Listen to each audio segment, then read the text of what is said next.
Distinguidos, ¿cómo están? Nos encontramos en un gran momento otra vez en el espacio El Practicante, donde conocemos historias de periodistas y comunicadores que nos cuentan el día en que se incorporaron al mundo real, al mundo laboral. Y en esta ocasión tenemos el gusto de conversar con Alberto Rojas, profesor de la Universidad Finisterrae, director del Observatorio de Asuntos Internacionales, periodista y autor de 7 novelas, entre ellas El misterio de la Biblioteca de Lima, que fue lanzado el año pasado, y quien nos va también a contar cómo él comenzó todo este mundo, toda esta carrera, todo este itinerario de logros. Vamos a tener el gusto de conversar. Alberto, ¿cómo te va? Hola Patricio, ¿cómo estás? Qué bueno estar aquí. Gracias por la invitación. Muchas gracias a ti. Y bueno, queremos ir conociendo al Alberto que comenzó todo esto, el que partió, como todos los alumnos de la universidad, buscando su espacio en el periodismo en la práctica. Entonces, sé que tú partiste la práctica en el diario El Mercurio, Sí. en Crónica y Política, pero quiero decir que los alumnos de periodismo que eran compañeros tuyos, todos pensaban que tú ibas a ser crítico de cine. ¿Qué pasó ahí? ¿Cómo fue esa elección y por qué no apareciste haciendo crítica de cine en tus primeros... Porque efectivamente bueno, habría que partir diciendo que yo estudié periodismo cuando periodismo duraba 5 años. Una ¿Ya? diferencia importante con la actualidad. Y durante todo ese tiempo, claro, yo siempre era y sigo siendo muy cinéfilo. Y de ir mucho al cine y de aprenderte los directores y colecciono bandas de sonido. Entonces el cine para mí era un elemento así imprescindible como el aire. Entonces era muy común que en las pausas entre los bloques o a la hora de almuerzo o al final de la jornada nos quedamos conversando sobre películas o incluso cuando había una ventana muy grande entre los bloques, como la escuela estaba ahí cerca de la estación de metro Los Héroes, nos íbamos al centro y ahí entrábamos a algún cine y veíamos, no sé, lo último de Tim Burton, de Scorsese, lo que fuera, ¿te fijas? Y volvíamos a clase. Claro. Eras una mente inquieta ya en la universidad y entiendo que cuando tú vas a hacer la práctica, para ti la práctica no fue tu primera experiencia No, profesional. Entiendo que tú buscaste, practicaste, echaste a andar tu energía en eso. yo entré el año 89 y a fines de ese año, a fines del primer año de la carrera, al frente de la escuela estaba la radio Portales y un día alguien cruza y pega un papel en donde dice se solicitan practicantes para el día de la elección presidencial de 89. Elección histórica, ¿verdad? En donde Sí. sale finalmente elegido Patricio Elwin. Fuimos muchos los que postulamos. La verdad, el tema era una credencial con tu nombre que dijera Radio Portales, 5.000 pesos de la época, que era muchísimo, pero la verdad lo que más nos movía era la credencial. ¿Ok?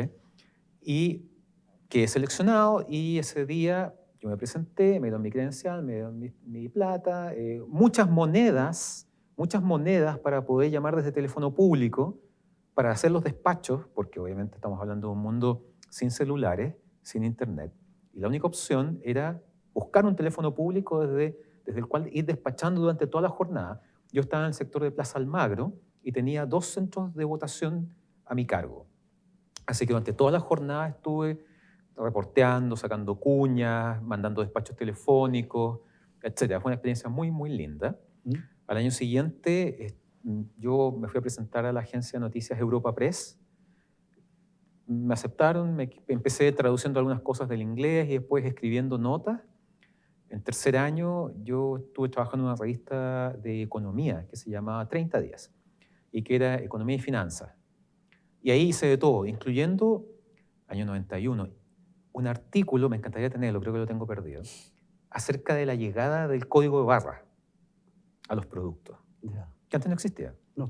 Entonces, el tema era explicar cómo funcionaba el código de barra, que todos los productos iban a tener códigos de barra y que, por ejemplo, los productos que llegaran a un supermercado, por ejemplo, y que no tuvieran código de barra, el supermercado les iba a tener que poner un código de barra y se lo iba a cobrar al proveedor, ¿te fijas? Y ahí escribí un montón de cosas que tenían que ver con legislación laboral, en fin, distintas cosas.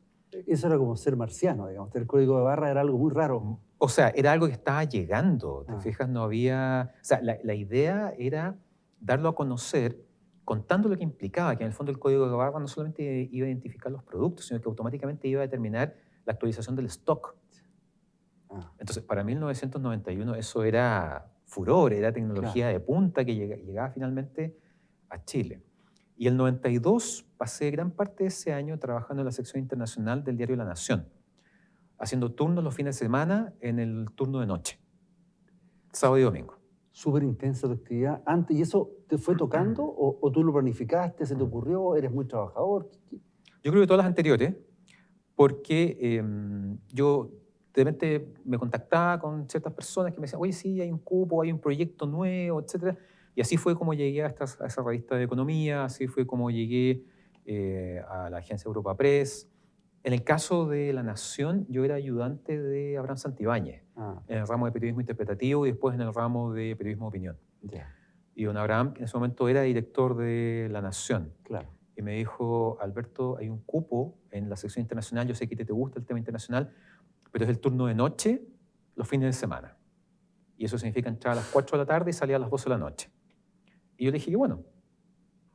Así que durante todo ese año 92 fue súper intenso, estaba en pleno desarrollo el tema de la desintegración de Yugoslavia, croatas, serbios, o sea, y había que actualizar muchísimo cuando todavía el factor digital no estaba presente. Claro. Había que armar la página, después para actualizarla había que cortar trozos de la página y pegar un trozo nuevo y después meterlo a la prensa. Fue una experiencia muy linda, intensa, de gran aprendizaje Ah, respecto de lo que son los ritmos periodísticos, de lo que es la rigurosidad periodística, de lo que es trabajar en un medio más grande. mm, Así que en el fondo yo traía ese bagaje cuando finalmente me toca hacer mi práctica oficial, claro. que fue el verano de 1993, enero, febrero y marzo de Y 1993. ahí eres un alumno, Alberto Rojas es un alumno ya maduro, que tiene experiencia y que tiene que decidir cómo tiras líneas para saber qué es lo que querías hacer, a dónde postular, cuáles eran tus expectativas. Hay un trabajo estratégico ahí también. Y también de cierto descarte, te diría yo, porque había visto que la televisión no me gustaba y que por el contrario me sentía mucho más cómodo en la prensa, en el periodismo impreso. Entonces, ese año postulé, o sea, llegaban las convocatorias, el Mercurio abre, el periodo de La Tercera, en fin, las últimas noticias, la época.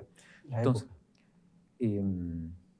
yo postulo a varios y te llaman, digamos, das pruebas, postulé la segunda y la segunda era salir a reportear, te dan un tema y tú tenías que salir a reportear en tiempo real y volver antes del cierre de la segunda. Bueno, finalmente me llega la confirmación de que había quedado en el Mercurio.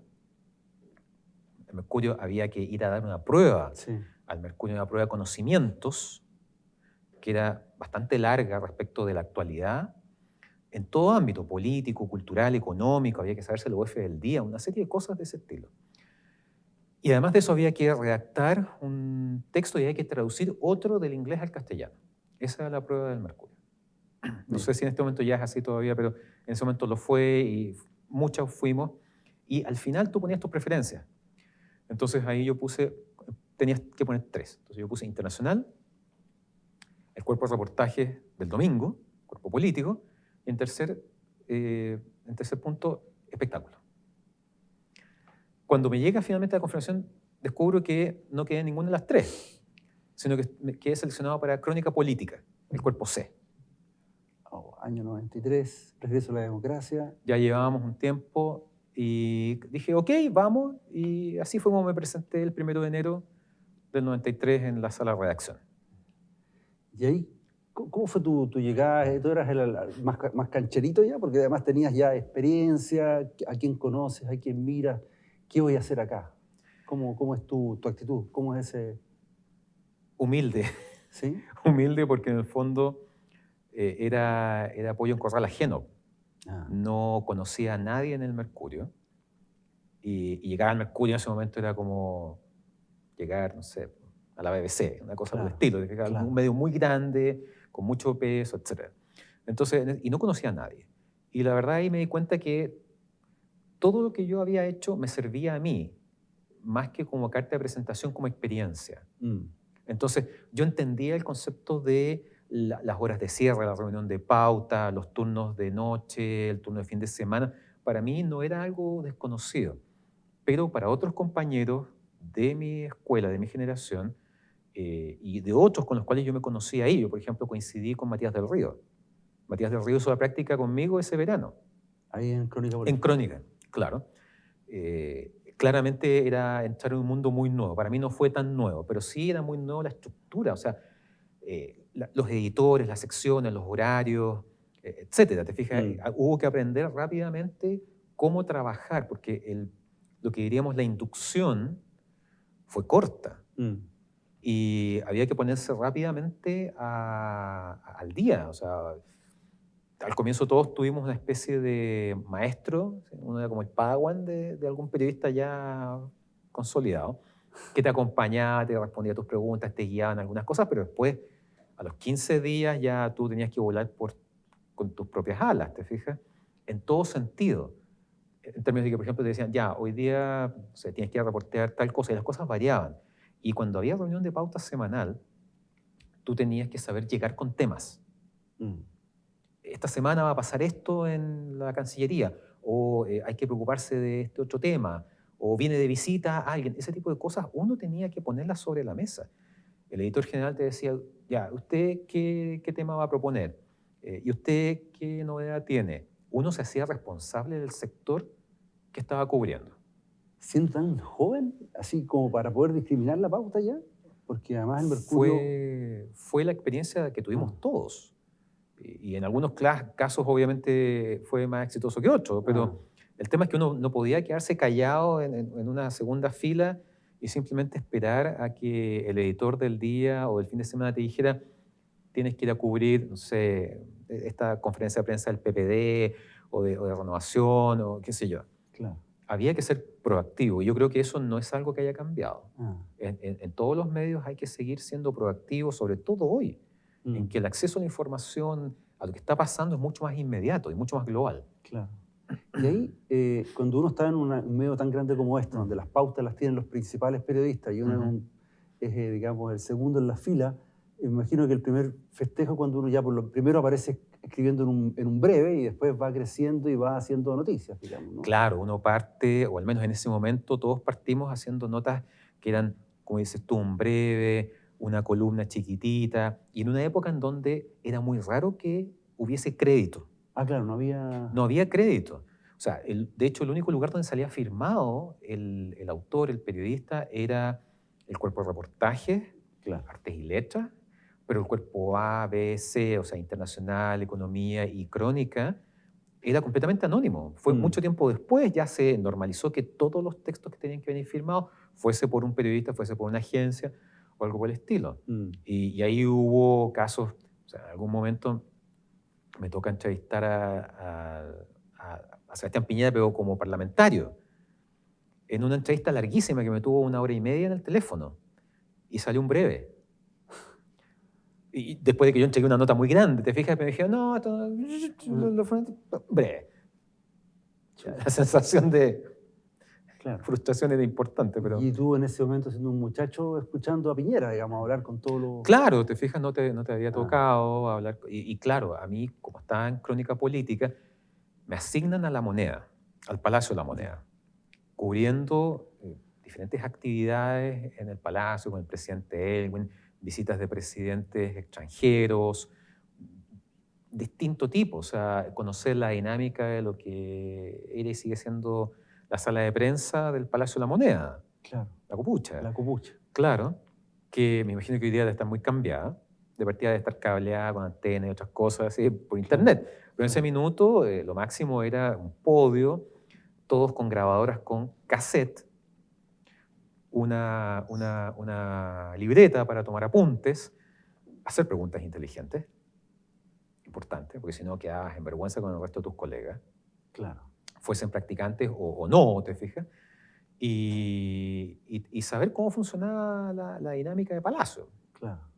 Y ahí también te empiezas a encontrar con compañeros que están de otros medios, están los de televisión, están los de radio, todos tus compañeros que están haciendo lo mismo en La Moneda, digamos. Y ahí se produce un fenómeno bien particular porque hubo momentos de gran solidaridad y otros de gran competencia.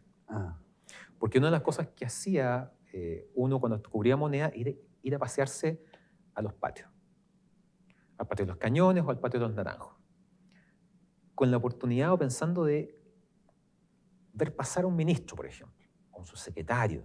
A esas alturas todo sirve. Y tener alguna exclusiva, algo que no tenga el resto. Porque de hecho, trabajar en la moneda es muy competitivo en función de todo lo que pasa, pero también es muy homogéneo porque en el fondo todos tienen acceso a lo mismo. Claro. A la misma declaración del ministro, etcétera, ¿te fijas?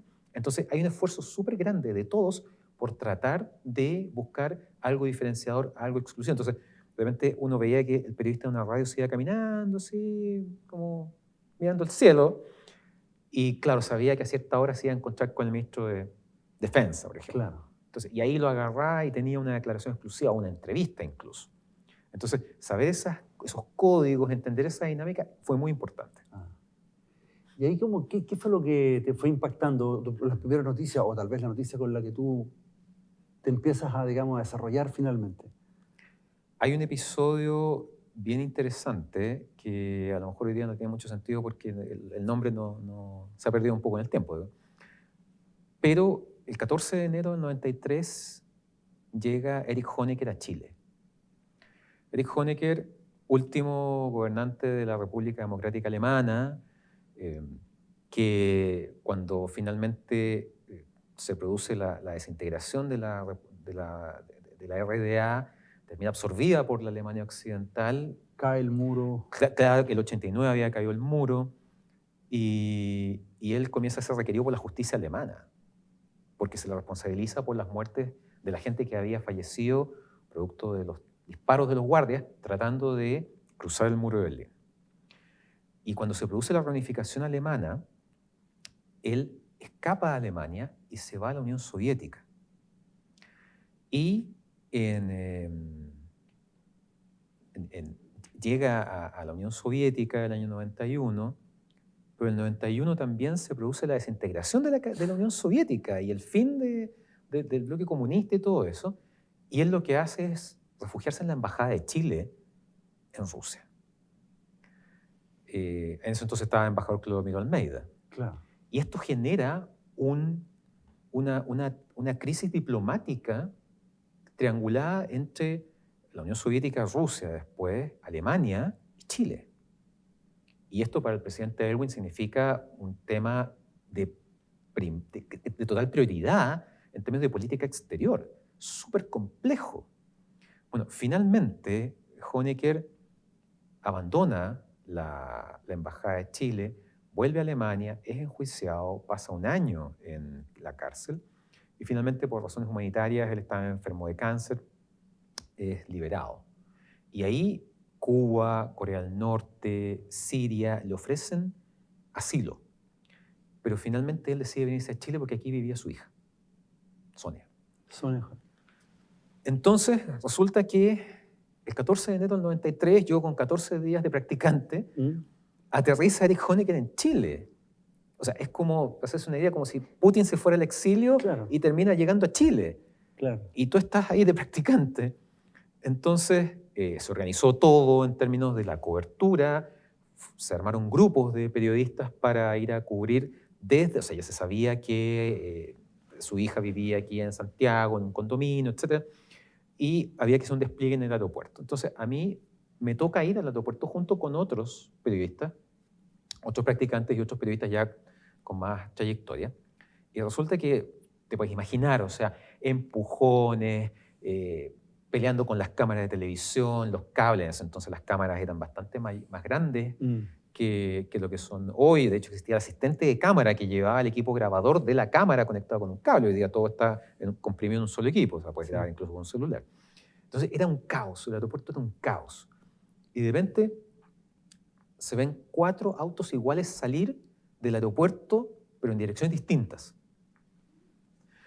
Entonces rápidamente nos organizamos y cada uno se subió a un móvil del diario, y la orden era sígalo. Y a mí me tocó un conductor que era muy entusiasta y que por supuesto persiguió uno de esos 4 vehículos a cualquier precio. O sea, de milagro no se cruzó una abuelita, un coche con guagua. Si hubiese podido, habría seguido manejando por la vereda. Mira, nos pasamos todos los rojos, rompimos todas las leyes del tránsito, olvídate, de una cosa así. Yo decía, el lechero prensa, Nos va a abrir. abre las puertas aquí. Bueno, finalmente era un distractor y había sido otro el auto que había llegado finalmente. Ahora, el auto entra, se abren las puertas del condominio, entra y nunca más nadie lo ve. Y a partir de ahí se inicia una especie de guardia constante en las puertas del condominio. Y nos vamos Ubicado en La Reina. en La Reina. Y somos varios los que nos vamos turnando en días que era, o sea, estar de punto fijo en enero, sin una gota de sol, o sea, todos volvíamos insolados. Bueno, el asunto es que cada cierto tiempo, bueno, te dan otras cosas, otras actividades, y oye, de nuevo Honecker, de nuevo hacer guardia, qué sé yo. Oye, hay que estar atento, sí, por supuesto, estar atento, tratar de hablar con alguna fuente que uno hubiese podido crear en ese periodo, en fin. Y pasan las semanas, yo para llegar al diario tomaba una micro, me bajaba en Apoquindo con Vespucio, estación de escuela militar, y por Vespucio pasaba a ciertas horas un bus de acercamiento que te llevaba al Mercurio. Claro. Entonces, yo llego en la micro, me bajo, y antes de irme digamos, al paradero en Vespucio, ¿qué hacía uno? Se paraba en el kiosco de la esquina a mirar las portadas de los diarios y las revistas. Kioscos llenos de revistas. Y ahí estaba Mercurio, La Tercera, en fin, todo. Y voy viendo las portadas, qué sé yo, porque además eso también te sirve como parte de la pauta. O sea, que uno cuando llegaba al diario estaban todos los diarios disponibles Claro. para leerlos. Pero uno llama, que venía en portada en este. Y ese había sido un periodo en donde yo tenía que seguir a Honecker de manera más intensa. Después le tocaba a otro. Y voy viendo las portadas y veo la portada de Las Últimas Noticias. Y se me hiela la sangre. La portada de Las Últimas Noticias es una foto de Honecker en una silla de ruedas entrando a una clínica del sector oriente de Santiago. Y el titular es: Erich Honecker va a la clínica, no diremos cuál, a hacerse chequeos médicos. Tú comprenderás que en ese momento yo pensé que mi práctica se había acabado. Que fracasé. Fue imposible obtener esto. Golpeado, pero en el suelo, así como una bota de acero. No, claro. Mal. Yo dije, voy a llegar a que me digan, chao, no. Chao. Me tomé el bus de acercamiento, llegué al diario, entré a la sala de redacción, ya había algunos editores. Yo voy a hablar con el editor con el que me entendía habitualmente y le digo, Las Últimas Noticias, y qué sé yo. Me dice, no te preocupes, sí, ya supimos lo que pasó. ¿Qué pasó?, le pregunto yo. Entonces, la historia es esta. Efectivamente, Erich Honecker llega a altas horas de la noche a esta clínica y uno de los guardias de la clínica llama a Las Últimas Noticias y dice, aquí está Erich Honecker. Entonces, supuestamente de manera accidental iba pasando un móvil de Lund y se da cuenta de esto y consigue fotos y todo el cuento. En ese entonces, en el diario El Mercurio, ahí en Santa María, estaban los 3 diarios. El Mercurio, La Segunda y Las Últimas Noticias. Posteriormente, Las Últimas Noticias se va a Bellavista. El año 94. Exacto. Pero ahí estaban los 3 diarios. Estaban los 3 diarios. Con sus equipos periodísticos, sus directores, sus fotógrafos, todo. Y el asunto es que, teniendo Lund esta exclusiva, llegan al diario. Estamos hablando ya de, no sé, las 11:30 de la noche. Están a tiempo para hacer el cambio, la segunda edición. Claro. Y arman, el director de Las Últimas Noticias con el equipo político, arman la portada y la página de la noticia en su oficina. No en los talleres. En los talleres, que es en donde confluían los 3 diarios. Claro. Y tú de repente bajabas y te das cuenta qué cosa iba a llevar La Segunda o Lund, qué sé yo. Entonces, de esa manera evitaron que el Mercurio se enterara de la exclusiva que tenían. Claro. Y después de armar la portada y la página, la enviaron directamente a las prensas. Y de esa manera se produjo ese golpe. Una cosa familiar, interna, porque... Absolutamente. Sí. Así que ese fue como el gran susto que tuve. Mi práctica continuó cubriendo 8 tipos de cosas. Claro, ahí el diario estaba más preocupado de cómo se tomó la decisión editorial en vez de el pobre reportero que haya estado ahí esperando. Exactamente, Exactamente. El alumno en práctica en este caso. Claro. ¿Y qué pasó después con Honecker? Ahí, Mira, la noticia empezó a decaer porque no había, siempre se mantuvo el interés, o sea, y el interés no solamente del Mercurio, o sea, los canales de televisión, todos los otros diarios, las radios, todo el mundo estaba en función de lo que iba a pasar con este ah. personaje, ¿te fijas?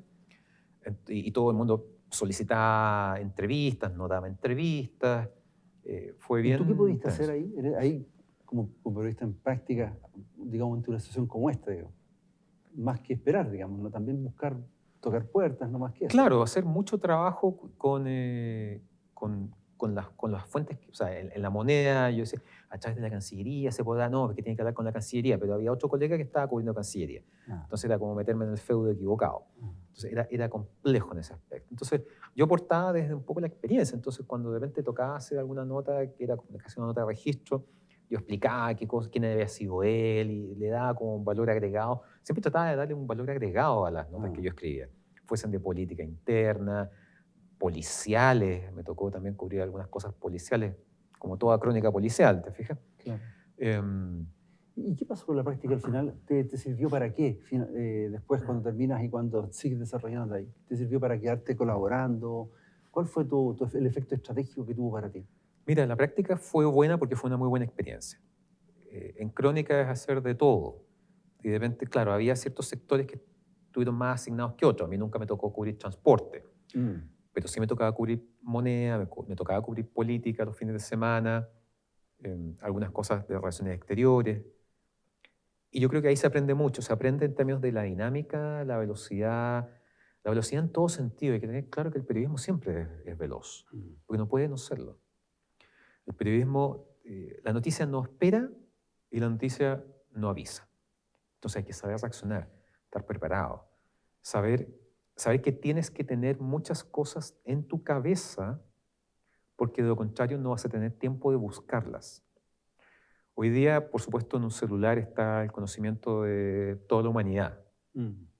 Pero aún así, si de repente te dan un tema que tú no manejas, vas a perder mucho tiempo tratando de aprenderlo rápidamente, siendo que a lo mejor lo podías haber tenido en la cabeza. Claro. Entonces, claro, cómo funcionan los ministerios, saber quiénes son las autoridades, desde, no sé, el director de Carabineros, el comandante en jefe de la Fuerza Aérea, el ministro, el subsecretario. Febrero es el mes de los subsecretarios. Claro. Entonces, era importante saber quién era el subsecretario en cada una de las carteras. Entonces, eso te permite, te obliga a tener un mapa noticioso de autoridades, de fechas, dónde están las cosas, Mm, dónde está el Ministerio de Defensa, dónde está el Ministerio de Transporte. Saber dónde están las cosas, claro. dónde se ubican las instituciones, con quién hablar, saber cómo llegar. Cosas básicas, saludar, pedir las cosas por favor, dar las gracias. Eso me parece que son detalles que nunca pasan de moda Claro. y permiten no solamente una relación profesional, sino una relación cordial con la fuente. Fuente que a lo mejor hoy no te respondió, pero en vez de decirle, váyase a la... Gracias, en otra oportunidad será. Claro. Y esa otra oportunidad va a llegar. Y va a haber un día en que sí te va a decir, sí, pase adelante, etcétera. ¿Te fijas? Mm. Ahí te pasa cuando eres también en práctica y eres muy joven, Mm. que hay un punto en el que tú tienes una autoridad que es bien rara, porque cuando te toca, por ejemplo, ir a reportear, siendo muy joven, y tienes al señor que conduce, que es un señor mayor, al gráfico, que también es un tipo avesado y que tienes que dirigir. Finalmente terminas como dirigiendo, de alguna manera, tú eres el que va a decidir si nos vamos o no nos vamos. Sí, ahí en ese ¿Cómo fue momento, y que yo creo que también debe pasar en televisión y con los equipos de cámara y eso. Efectivamente, tú cuando sales a reportar, o en ese momento se sale a reportear, tienes un conductor a quien tienes que tratar con respeto porque en ese momento es tu compañero de viaje. Y de él depende saber llegar rápido, tarde, oportunamente. Y el fotógrafo es a quien yo rápidamente entendí que no tenía que decirle, o tal vez porque tuve mucha suerte, qué tenía que hacer, porque sabía perfectamente lo que tenía que hacer. Él llevaba años cubriendo noticias, cubriendo entrevistas, no necesitaba que un estudiante en práctica le dijera, oye, sacaste la foto de... porque él ya había sacado un rollo completo. Claro. Entonces, en ese sentido, yo creo que también es importante el proceso de aprender a respetar a tus Sí. colegas en ese sentido. colegas que son, como te digo, el conductor del móvil, el fotógrafo, el diseñador, el que arma la página. Hoy día es el diseñador digital. Ah, Eh, ¿Te fijas? El trabajo periodístico recae en uno cuando te encargan una misión, pero es un trabajo que está encadenado en diferentes etapas. mm, Y eso llega hasta los señores que trabajan en las prensas mm. y ven que efectivamente los colores estén calzados y que el diario no salga chueco. Y, y eso también, insisto, pasa en la radio, en la televisión, en los medios digitales. Entonces creo que es súper importante tener claro que uno tiene que ser proactivo, tiene que aportar, pero también ser humilde y aprender. Y entender que hay gente que tiene más experiencia que uno, aunque no sea periodista, ¿te fijas? Pero que es fundamental para el éxito de tu trabajo. ¿Tuvo efecto en qué sentido la práctica para ti ya Ujú. habiéndola terminado? ¿Te permitió seguir trabajando en el Mercurio? ¿Te permitió conocer en lo que querías trabajar? ¿Qué pasó? Pasaron dos cosas. Me ofrecieron quedarme colaborando y yo dije que no. Yo dije que no básicamente por dos motivos. Uno, el 93 era mi último año en la carrera, era quinto año. Quinto año. Entonces tenía que terminar quinto año y tenía que hacer mi tesis. Porque en el fondo mi proceso de titulación tenía dos vías paralelas. Mm, El grado de licenciado en comunicación social lo sacaba con una tesis. sí. Y mi tesis tenía como 400 páginas. Y el título de periodista tú lo obtenías en un examen de título que en ese entonces era un sorteo. Tú metías la mano en una tómbola y sacabas un tema. Metías la mano en otra tómbola y sacabas el formato, prensa escrita, radio o televisión. Y tenías 48 horas para entregarlo. Entonces, tomando en cuenta todas esas variables, yo dije, creo que si me quedo, algo aquí no va a calzar. Y fue una apuesta, de repente medio que me arrepentí, pero después me di cuenta que había sido una buena decisión. Ah, ¿Te fijas? Encontré trabajo muy freelance en un videoclub. Todo el mundo se acuerda de Blockbuster, ¿verdad? Ya, antes de Blockbuster, la cadena que existía era Errols. Errors, sí. Errols. Porque en el fondo Blockbuster compra a Errols y le cambia Claro. digamos, la facha corporativa. Y Errols tenía una revista que se distribuía en los videoclubes y en donde había reseñas, recomendaciones, las novedades, ese tipo de cosas. Y encontré trabajo ahí y fue el mejor trabajo que pude haber tenido con 22 años, porque en el fondo Claro. era ir a la oficina y volver a tu casa con un alto así de videos videocassettes, de VHS y películas para ver y de las cuales yo quería escribir. Y entre medio tenías la posibilidad de ir a las premieres de las películas, etc. O sea, fue una cosa muy linda, un periodo extraordinario. Finalmente terminé mi tesis, di mi examen, todo bien, y después me volvieron a llamar. ¿En serio? Sí, a fines del 94. Preguntaron si estaba disponible.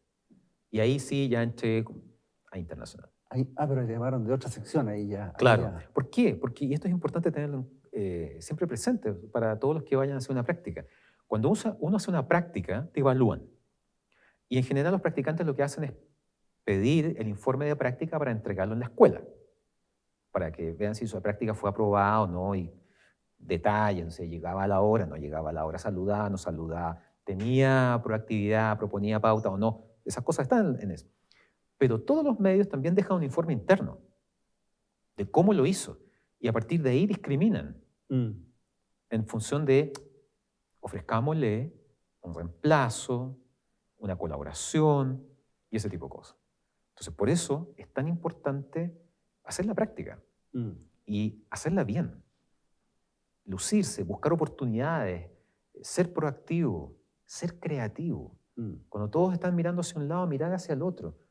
Y a lo mejor ahí tú descubres la diferencia, el elemento novedoso, noticioso, que te va a permitir brillar.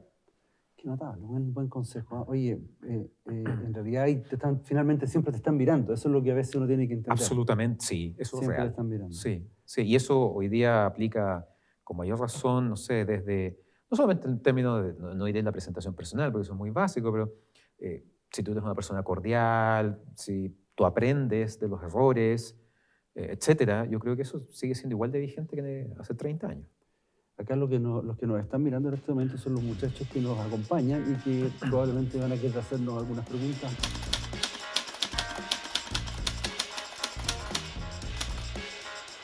Alberto, Juancho por acá. Hola.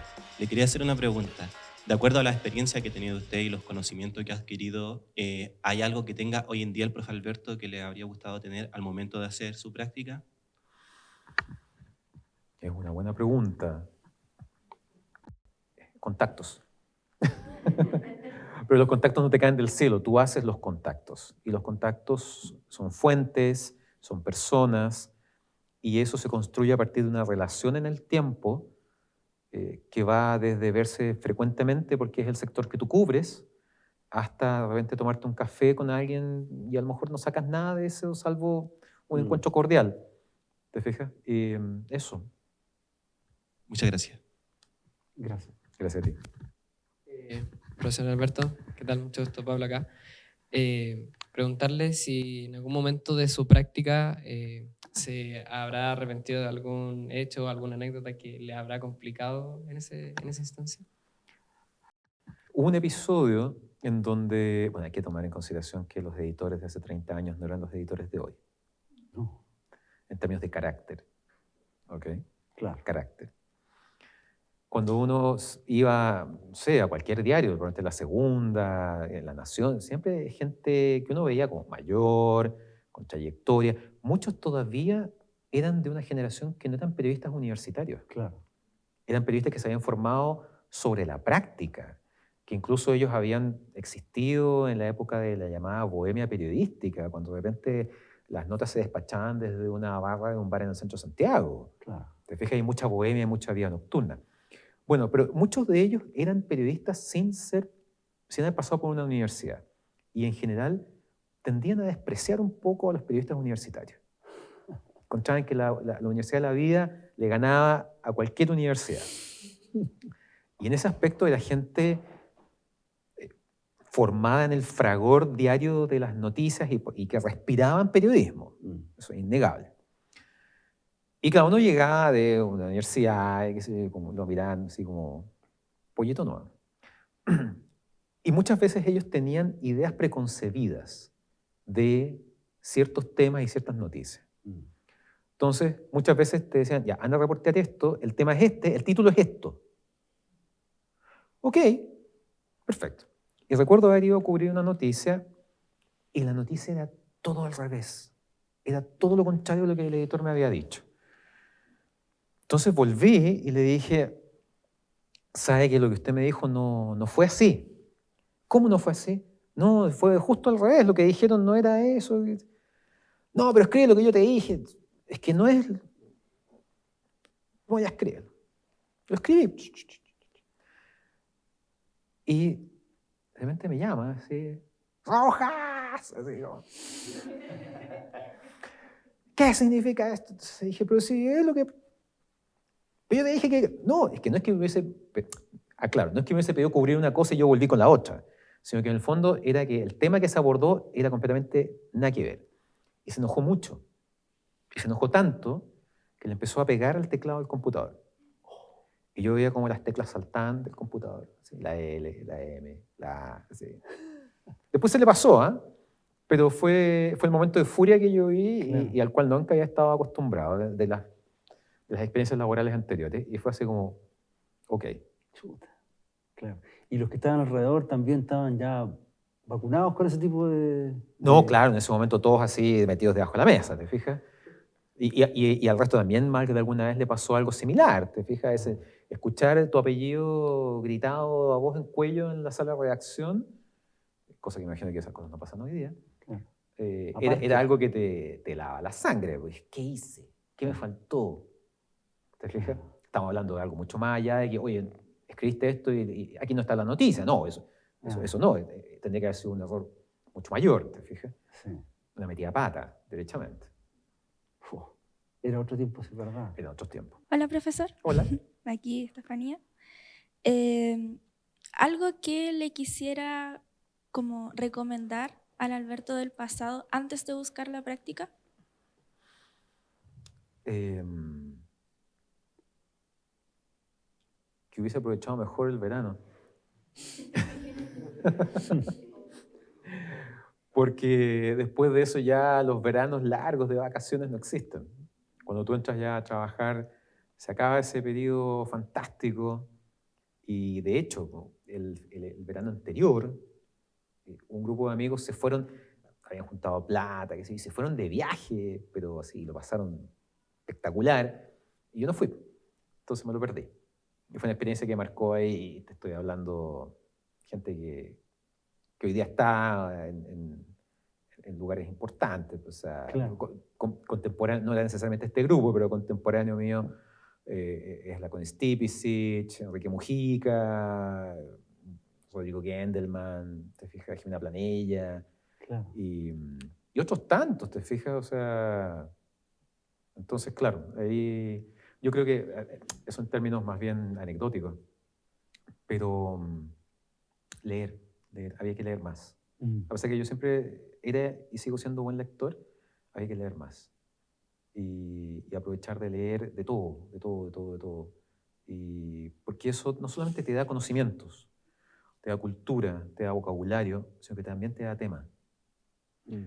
Yo cuando llegué al primer año de universidad, yo venía de un colegio en donde gran parte de la lectura típica, cuando no era el ramo de lenguaje, sino que era castellano, era literatura chilena, no sé, Donoso, Guillermo Blanco, y sobre todo yo había pasado un largo número de años de literatura española. La Égloga primera. El y- Siglo de Oro, te fijas, Claro. Don Juan Tenorio, Fuenteovejuna, el Cid, el Quijote, las dos partes del Quijote. Yo me leí las dos partes del Quijote y me saqué un 7 en las dos. Muy bien, muy bien, muy bien. Nótese. Hoy no tiene ningún valor, pero lo recalco. Y cuando llegué a la universidad me encontré con compañeros que venían de otros sistemas educacionales, ¿te fijas?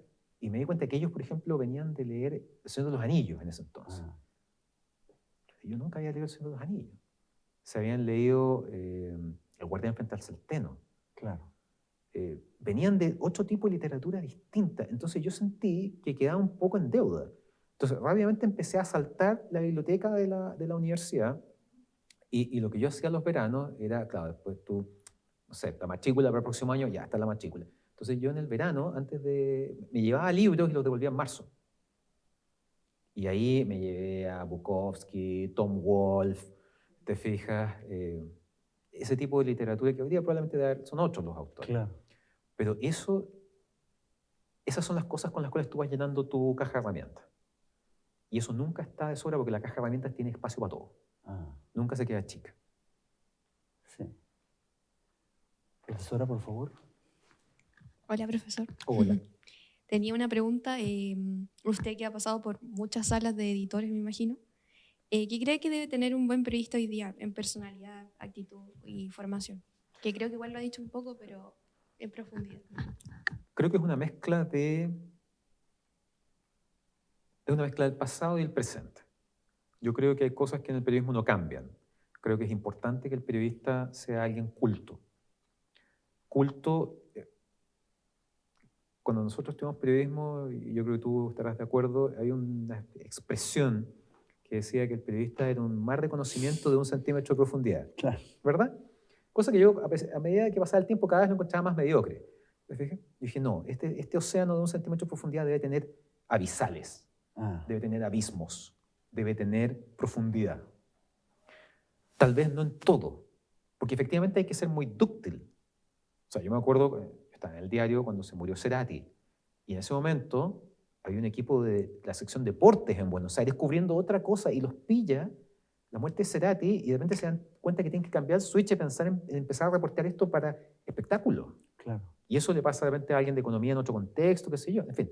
Entonces, me parece que el periodista tiene que ser alguien siempre culto, alguien que lee, alguien que está al día con autores, que está al día con la actualidad y que debe tener algún área en la cual se sienta absolutamente autoridad.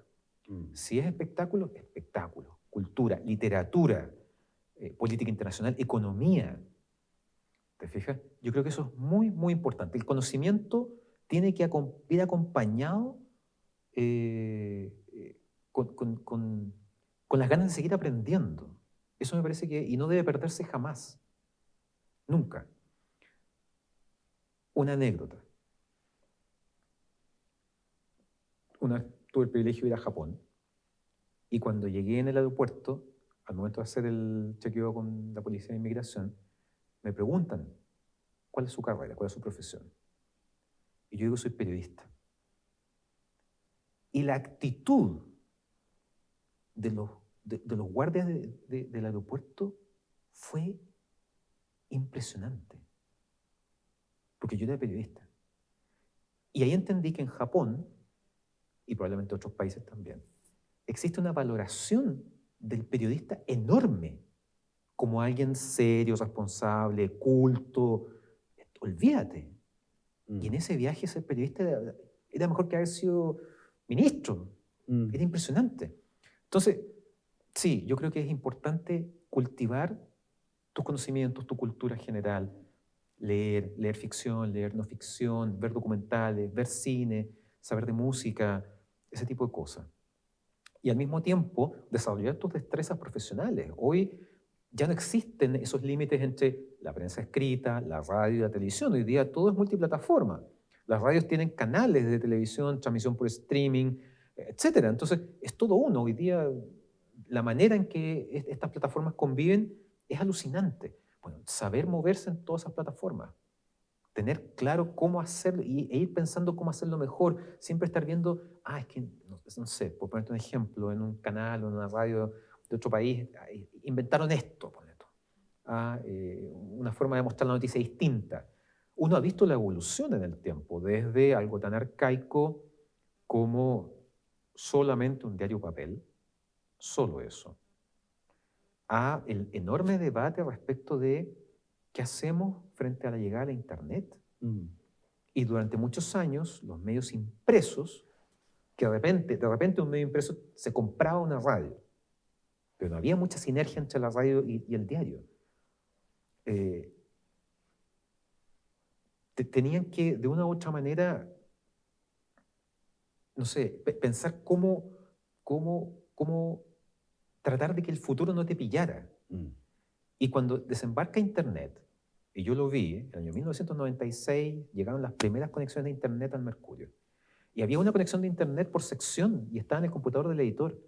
Y si tú querías usar Internet, tenías que hacer cola, hacer una fila con tus otros colegas y con módem. Entonces, una velocidad que hoy día todos ustedes se habían aburrido, ya se habrían ido a almorzar y habrían vuelto. ¿Te fijas? Y el debate que hacemos con esto, o sea, ¿cómo lo usamos? ¿Lo usamos como una fuente de información? ¿Es confiable? ¿No? Después el tema del móvil. Entregar la información directamente a tu celular. Hoy día eso es una obviedad.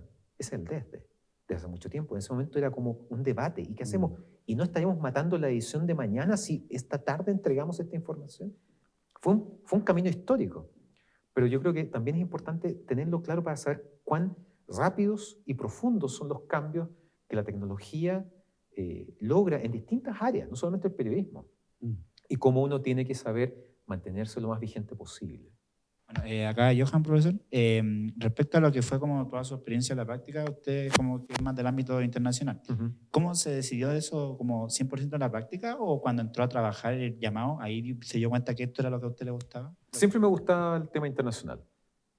Me parecía siempre dinámico, grandes temas, ¿verdad? Y calzaba con mis intereses. Así que en ese sentido, si bien cuando hice mi práctica no pude trabajar en el internacional, sí después estuve 20 años trabajando en la sección internacional del Mercurio, ¿te fijas? Claro. Y sigo vinculado al tema internacional porque me interesa y es un área que me parece fascinante, siempre dinámica, de grandes cambios que impactan, no solamente impactan a personas, impactan países completos, impactan historias. O sea, cuando fue el atentado del 11 de septiembre del 2001, que me parece que es de esos momentos en que tú sientes, como se dice en el periodismo anglosajón, que tú sientes que las placas tectónicas de la historia se mueven y tú estás ahí para verlo.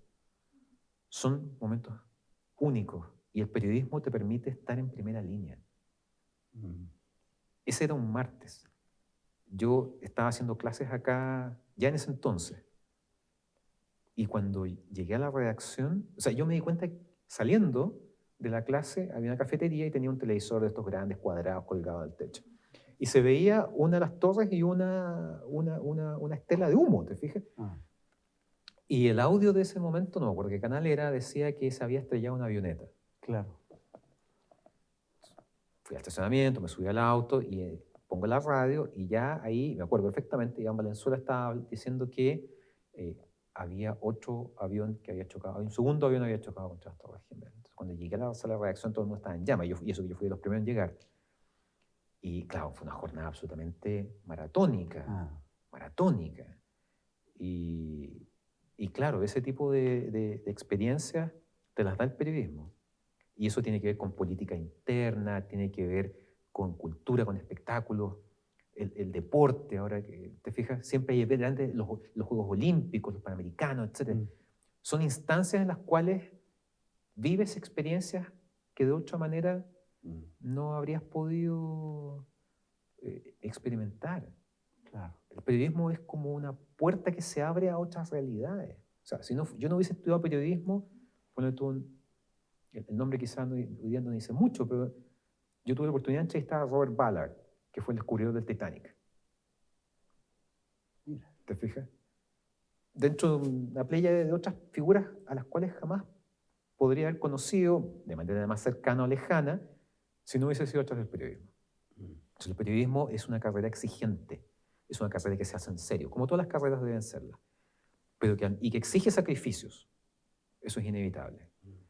Pero al mismo tiempo, si realmente tú quieres el periodismo y te gusta lo que haces, te da también grandes satisfacciones. Muchas gracias, profesor. Muchas gracias. Un aplauso, profesor. Por todas maneras. No, gracias a ustedes. Gracias, Pati. Quiero darle las gracias también a quienes Sí, nos han gracias acompañado. por su paciencia.